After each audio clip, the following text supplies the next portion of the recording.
дар доираи бозиҳои даври 15-уми чемпионати Тоҷикистон байни дастаҳои Лигаи Олӣ Истаравшан дар майдони худ бо Хуҷанд бозӣ намуд.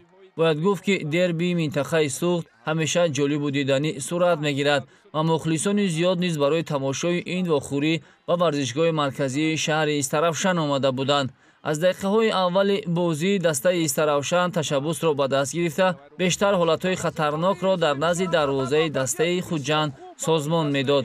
бахусус дар қисмати аввали вохӯрӣ соҳибони майдон якчанд ҳолатҳои хуби голзанӣ доштанд ва метавонистанд ки ҳисоби вохӯриро боз кунанд. Хуҷанд низ дар навбати худ аз комбинатсияҳои гуногун истифода мебурд то хатти дарвозаи рақибро рахна созад. дар қисмати аввали вохӯрӣ футболбозони дастаи Хуҷанд тавонистанд ки як гол ба дарвозаи рақиб бизананд, аммо голи Далер Шариповро довари марказ бо иллати дар ҳолати офсайд қарор доштанаш ба инобат нагирифт. ҳамзамон дар дақиқаҳои изофанамудаи қисмати аввали вохӯрӣ футболбози дастаи Истаравшан Манназаров Абдуҷалил барои вайрон кардани қоидаи бозӣ корти сурх гирифт ва майдонро тарк кард. дар қисмати дуюми вохӯрӣ соҳибони майдон 10 нафара бозиро идома доданд. дар дақиқаи 77-уми рақобат Истаравшан як ҳуҷуми ҷавобиро созмон дода имкони хуби голзаниро ба миён мегузошт ки футболбози дастаи Хуҷанд Далер Шарипов қоидаи бозиро дар ҷаримагоҳ вайрон намуда рақибро аз по афтонид. довар пас аз тамошои наморҳои такрорӣ ба хулосае омад ки ба Далер Шарипов корти дуюми зард нишон медиҳад ва ҳамзамон ҷониби дарвозаи дастаи Хуҷанд пеналти таъин бикунад.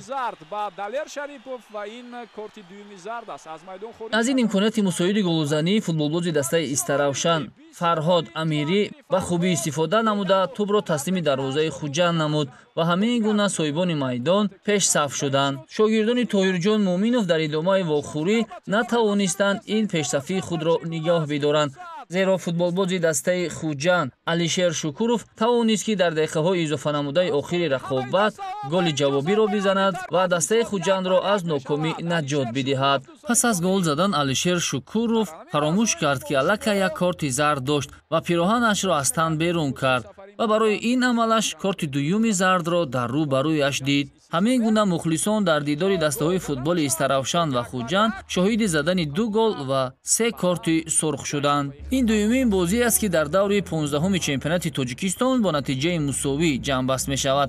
қаблан Барқчӣ ва клуби марказии варзиши Артиш низ натиҷаи мусовиро ба қайд гирифта буданд. ҳамзамон дар доираи рақобатҳои даври 15-ум Вахш бо ҳосилот, Эсхата бо Ҳулбук ва Равшан бо Регарта даст бозӣ мекунад.